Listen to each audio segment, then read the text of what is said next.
Hello, ladies and gentlemen, and welcome back to the Huddle. I'm Levi Jenkins alongside here with Elijah Coer. What And up? it is, week 3 of our NFL 2024-2025 season predictions. Wow. Last week, covered the AFC North with a good friend of ours, DJ Krause. Was that the first time he's been on the show? Yes, it is. Okay, yeah, we're going to look forward to having him back. Yeah. So I definitely thought we had him on at least once. Hmm. But this week, AFC South, Houston Texans, Jacksonville Jaguars, Indianapolis Colts, and the Tennessee Titans. Gonna have a fun episode. Definitely gonna be an interesting one. I feel like 3 out of 4 of these teams can compete, but I wouldn't rule out any of them for the division. So Elijah, why don't you start with your team, Texans? Okay. They won the division last year. Yep. Under new head coach, new quarterback. Obviously added Joe Mixon in the offseason, got Yep. Stephon Diggs in the offseason, got Danielle Hunter in the offseason. Yep. Take it away. What do you think? How is this team going to do this year? I think they're going to be pretty good. I have them going 12-5 on the season. I'm a big believer in CJ Stroud, and I think they did an amazing job building up this team.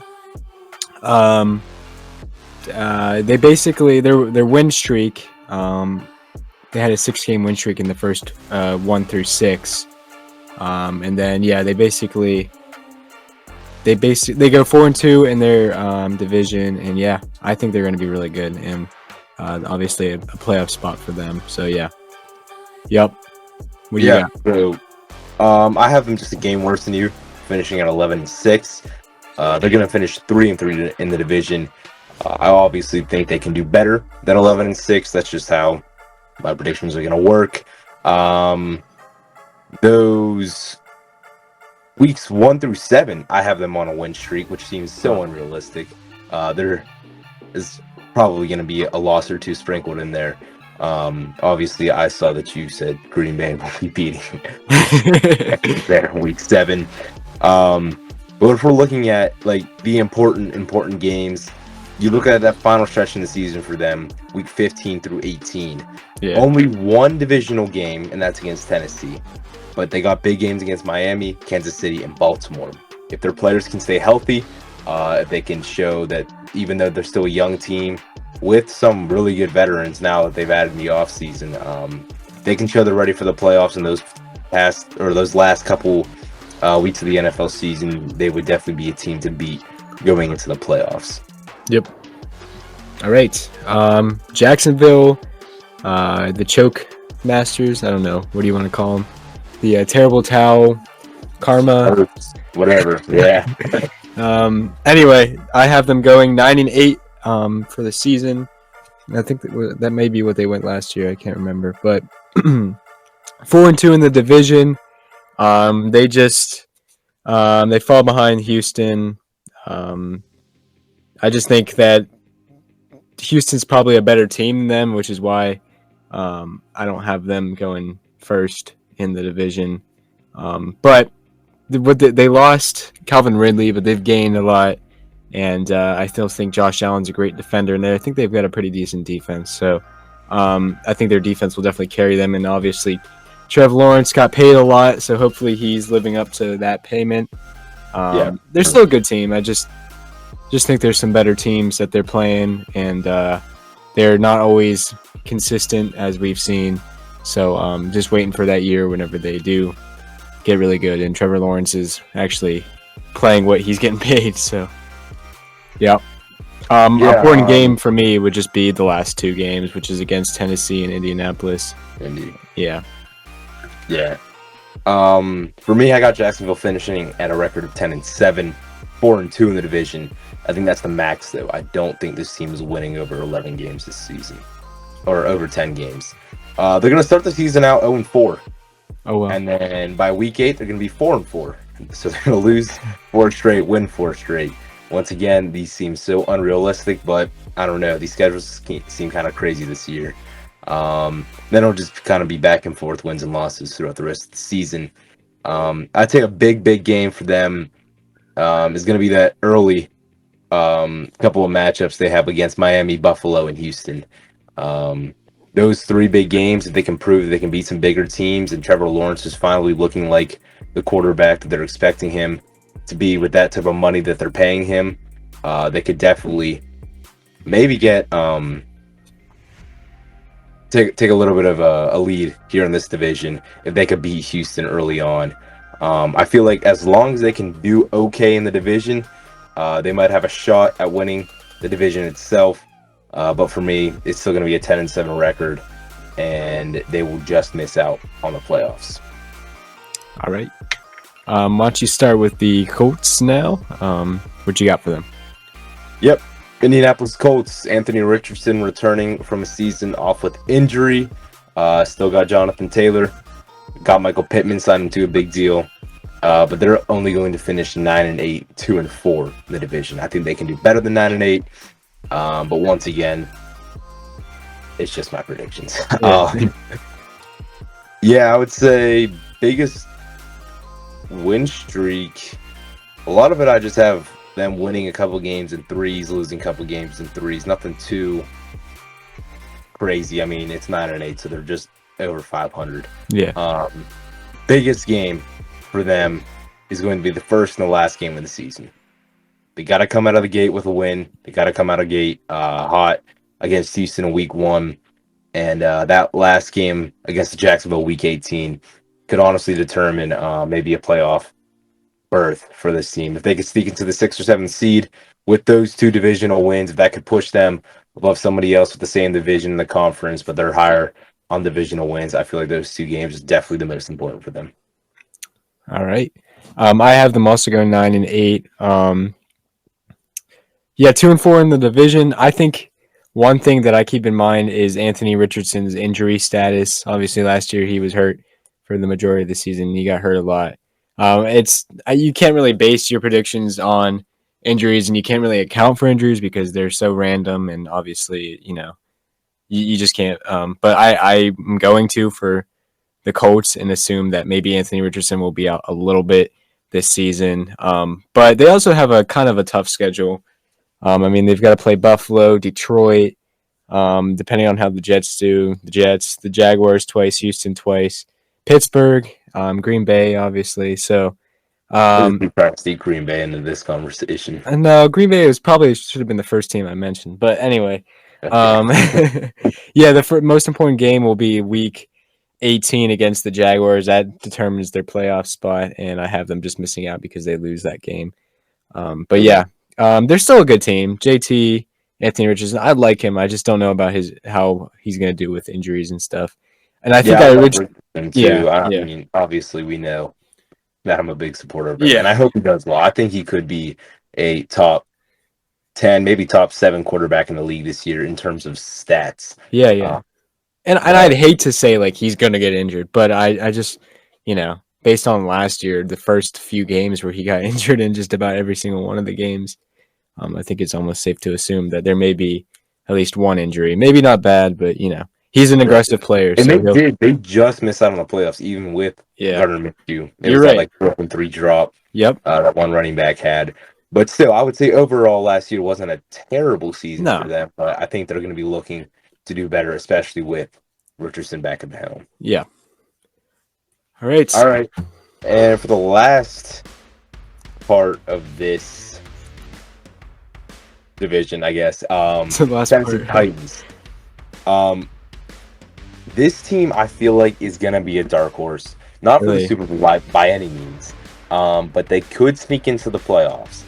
And let me just read off some of these names. Obviously, you got Calvin Ridley, you got Tony Pollard, Mason Rudolph. They got L'Jarius Sneed.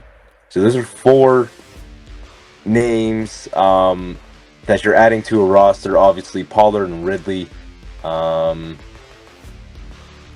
think still, and even Sneed. I mean, these are fairly young guys. Ridley's pretty old at this point, or getting there. But those are 2 big guys that are going to really help bolster your offense. And Mason Rudolph obviously can be in competition to take that spot away from Levis, quarterback 1. And I think he will.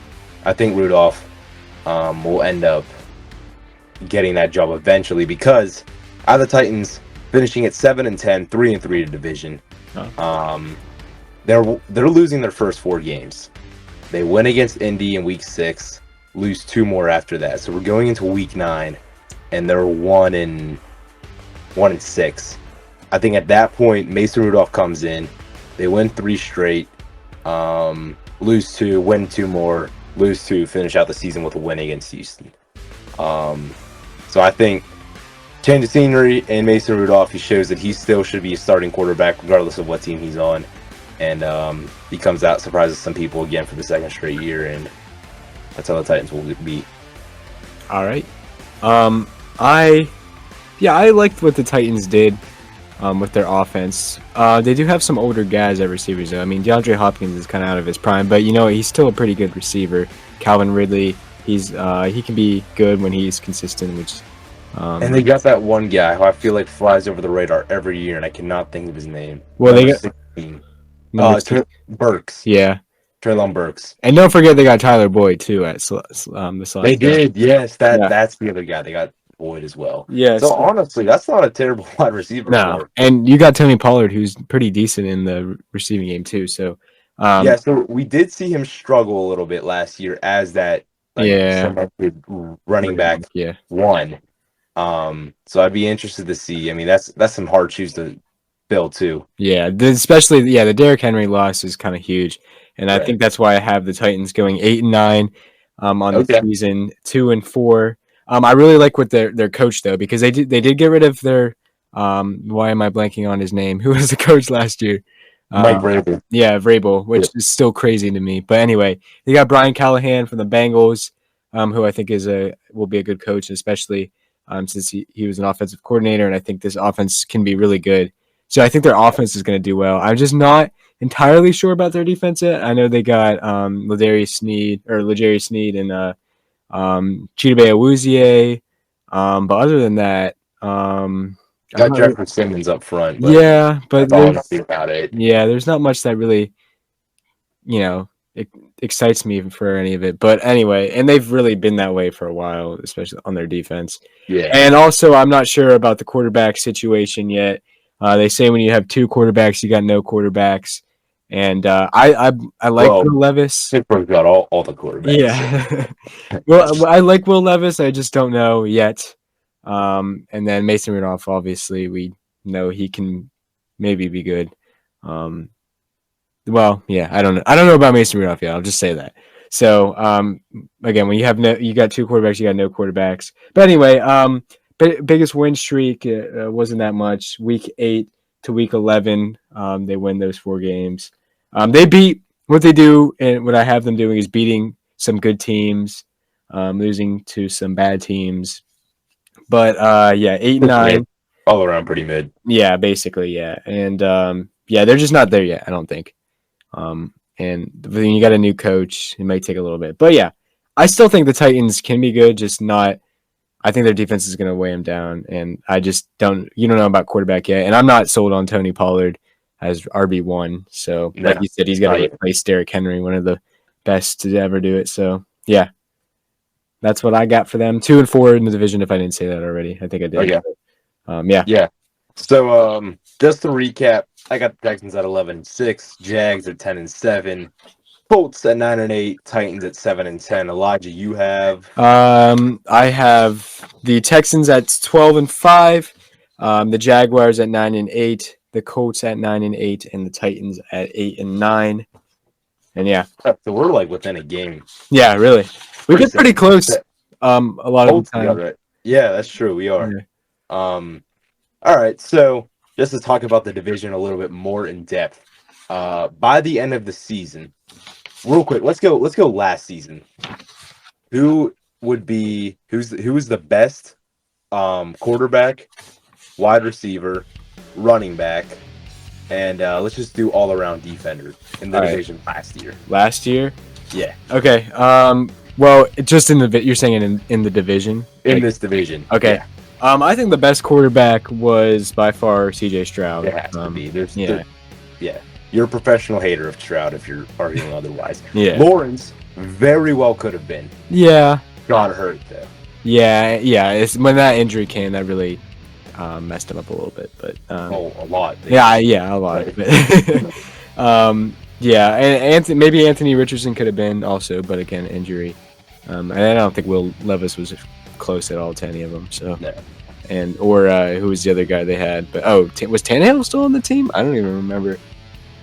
Yeah, Tannehill and Malik Willis were the other Yeah. guys. That was miserable. Yeah. I think they brought somebody else into. Oh, Josh Dobbs played a little bit. Oh yeah. That was I like think he 2 did. seasons ago. Oh yeah, that's right. Okay. Anyway, yeah, CJ Stroud by far is the best quarterback, and then running back. Ooh, I would still say Derrick Henry. I'm gonna argue Etienne was with good him. though. I'm gonna say ETN was the best running back. Yeah. He was so hot for about 5 weeks, and Derrick Henry did pick it up a little bit by the end of the season, but he just did not seem quite himself last year. Still had a great season, but I would argue ETN was maybe the best running back in this division last year. Okay, yeah, I Even over Jonathan Taylor too. Yeah, I don't even think. Well, he was out for most of it too. Yeah, Taylor was hurt for a while. Or wasn't he holding out? Was he injured or was he holding out? He held out at the beginning of the season. Okay. I think didn't he get suspended or hurt or something? Because I don't think he ended up playing until like week 6. I just remember he had issues with the pay because he was holding out for pay. Right. I don't remember how long that lasted. Yeah, but yeah, I do think I'm still gonna say Derrick Henry. I'm not gonna lie. I mean, he was second in the league for rushing. Yeah, and he had 12 touchdowns. ETN had 11 touchdowns, so it was pretty close. But I'm just gonna say Derrick Henry still. I just think overall when you hear the name Derrick Henry, I mean, you can't King Henry obviously. Yeah, so. maybe I want to change my opinion a little bit. Derrick Henry was best in the yeah. I mean, Jonathan Taylor didn't even have he only played 10 games last year. Yeah. But he finished with 741 rushing yards and I think just 7 touchdowns, I think. Yeah. Okay. So not terrible for only playing 10 games, but really not. Yeah, that's actually pretty good. But anyway, we got Stroud, Henry, best wideout in the division last year. Ooh, okay. Well, Nico Collins was there, tanked out before he got hurt. Noah Brown, yeah. Who was on the Jaguars? Calvin Ridley, but I don't know that he really was. He started off good. Yeah. Who else was on? I think we got to give this Nico Collins, man. Okay. I don't. Yeah. I mean, Pittman did not have a bad year. He had it. No. And even D-Hop, I don't think D-Hop had a bad year either. No, I don't think so. He had. He still had 1,000 yards, 7 yards. Yeah. Had 75 receptions, so that's not terrible. Calvin Ridley, for the Jacksonville Jaguars, had 10,000 or 1,016. He had 8 touchdowns, but I mean, you look at Nico Collins, he had 12, almost 1,300 yards and 8 touchdowns. So. Yeah, we'll give it to Nico. Yeah, that makes sense. Right. Yeah, what were the other? Oh, defense. Yeah. Wow. I'm going to say Josh Allen. Yeah, I'd have to agree. I feel like he was definitely a part of the defensive player of the year talk for a while there. Yeah, he had a really good year. Yeah, I'm trying to look up his stats, but it keeps popping up the other Josh Allen. So, yeah, he's gonna. They paid him a lot too. I'm pretty sure this year. So yeah, 17.5 sacks, which is crazy. Well, he's also in that linebacker position with what's his name, Frank Alukin. Oh yeah, okay. I would. Yeah, he had a total of 173 tackles last year, so not bad at all. Yeah. Coming from a guy that I feel like could definitely break out even more. Yeah. In the season. Yep. All right. Back-wise, who are we looking at? Josh Allen. Yeah, 17.5 for him. Yeah, he was third. So I guess tied for second with Trey Hendrickson. So yeah, I would argue Josh Allen takes this one for sure. Yeah. All right. So CJ Stroud, Derrick Henry, Nico Collins, and then Josh Allen. Yep. What is that looking like for this year? Who will finish as these 4 guys? Okay, well, I'm still going to say CJ Stroud. And Yeah. CJ What, Stroud. what's his range? How many passing yards, maybe touchdowns? Do you think Well, what did he have last year? I'm gonna say pretty similar. Although he didn't play every game because he did have an injury, but I think he's gonna have pretty similar stats because he. Right at 4,000 passing yards, Okay. 23 touchdowns, only 5 interceptions. I think he could have close to 5,000. I'm gonna say that. It's kind of Really? yeah. He's got. Think of his receivers though. No quarterback broke 5,000 last year. Think of his receivers though. They have like 20 number one receivers on their Also team. on John Mechie, bro. Yeah, I mean they got Robert Woods too, so don't forget about him. Okay, this is not 2017 Rams. Hey, I'm just saying. But anyway, I can see a close to 5,000, if not 5,000 yards next year. He's got a great receiving core, good running backs. Even Joe Mixon, I bet he can help in the pass game too. So as soon as you say 5,000 yards, you're saying this guy could be MVP. Yeah, absolutely. Yeah. Okay. Yep. I'm I a big wouldn't be CJ surprised Stroud. if Stroud takes a step down if the Texans maybe look worse. Oh, okay. Just a little bit. I mean, they took everybody by surprise, so they have a lot to live up to this season. Yeah. But with those signings and trades that they made over the offseason, I don't know if it's possible. Nah, I Unless can't see it. injuries curse this team, I don't know how it's possible for them. Yeah. I mean, they've got so much depth too, so it's like, Right, for sure. yeah. I still think close to 5,000, if not 5,000. And I would say maybe 30 plus touchdowns. Okay. I'm telling you, I mean- tell me that you can't tell me that that's crazy with the receivers that he has and how good Stroud is. No, I'm not calling you crazy. All right. It just seems crazy. But it's mean- possible though. Second year in the league, at that point, you better hope these Texans are on their way to a Super Bowl. Maybe they are. No spoilers. All right, so yes, I would agree with you. CJ Stroud should be the best quarterback in this division next year. Could argue though, Trevor Lawrence makes a run at it though. Really? Okay. Yeah. All right. Let's wrap this up here quickly. Running back. Who's it gonna be? ETN. Over Taylor? Yeah. Okay. Yep. Yeah, I think I could agree with you. I don't know, man. They're both good as receiving backs. I feel like ETN's better or runs more routes than just kind of like out route swing things. Taylor might do, but Because they originally, whenever he was a rookie, they tried him at wide receiver, ETN. yeah, that's where it started. Yeah. Where he tore his ACL. Yeah. Yeah, I think I would say ETN could take this best. Yeah, I have a feeling that Taylor's going to be on his downfall soon, because running backs get paid. Yeah, Nothing. and he's getting old. I mean, obviously, getting close to 30 is like not technically old, but when you're a running back, a lot of them start falling off at that time. So, well, that's when teams stop looking at you like you're still under your rookie deal. Yeah. So yeah. And- And I wouldn't sleep on Pollard either. Pollard's either having 500 yards or he's breaking 1,000. Nah, I don't think Pollard's gonna be good. I thought he didn't do great last year, and I'm not a fan of him on this. Cowboys. This is the Tennessee Titans, big guy. Yeah, that's probably worse than the Cowboys. All right. Wide receiver. I want to say, who's the rookie Jaguars guy that? Brian Thomas at LSU. Nah. What if I said Brian Thomas at a WVU? Nah. I still think it's going to be Nico Collins, even with Stephon Diggs. No, I'm going to give it to Stephon Diggs. I'm going to say Stephon Diggs. Yeah. No. I'm saying Stephon Diggs is going to cry whenever John Mechie has more targets than him, and then... Oh, you know what? Maybe I'll say Tank Dell. Nah, I'll go with Stephon Diggs. I'm going to say Stephon Diggs. Okay. We'll call it there. It's safe. I'm gonna say Michael Pittman Jr. has a chance to be the best. Okay.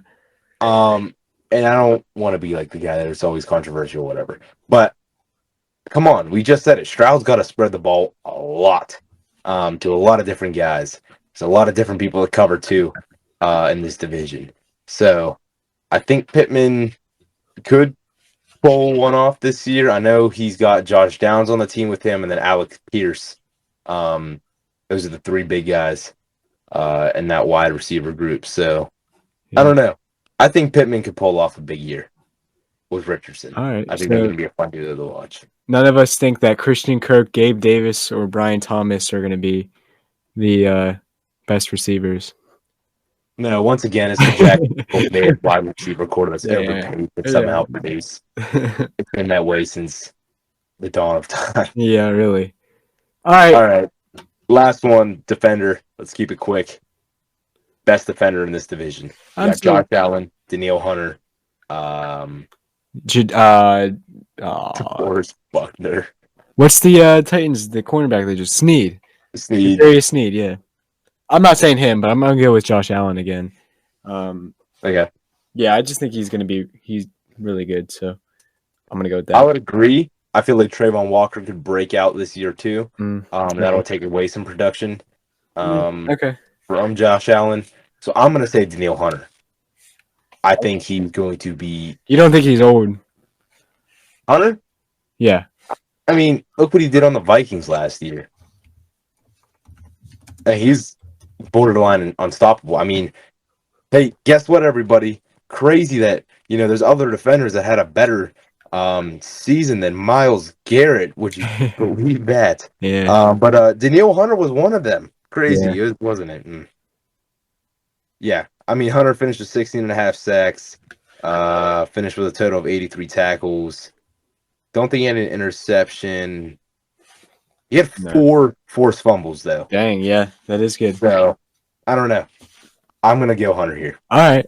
I'm still going to go Josh Allen. I do think Danielle Hunter is going to be good, especially on the Texans. And don't count out all the other great Texan players. I mean, you got Derek Stingley and... yeah, buddy. Go Tigers. Yeah. But anyway, there's good players on their defense all around, and with the Jaguars, too. But, yeah, I'm still going to say Josh Allen. I think he's going to be the best. Yeah, we'll wrap up with this. Me and Elijah, we were talking over text the other day. We were like, well, I was saying, other than the AFC North, I think this could be the second best division. I feel like all these teams are going to be pretty close in records, as both of us predicted. You could argue the NFC West could be close this year, but I would argue this has the potential to be a fun division to watch, and one of those divisions that'll come down to the last couple of weeks to determine who's even winning the division. So stay tuned. This is the AFC South. Texans won it last year. Can they go back-to-back? We'll see. Jags get Lawrence back. Colts get Richardson back. And the Titans revamp their offense. So it'll be a lot of fun watching these 4 teams. I'm Levi Jenkins, alongside here with Elijah Coer. Thank you for listening to the Huddle this week. And we will see you all next week as we cover the AFC West. Peace.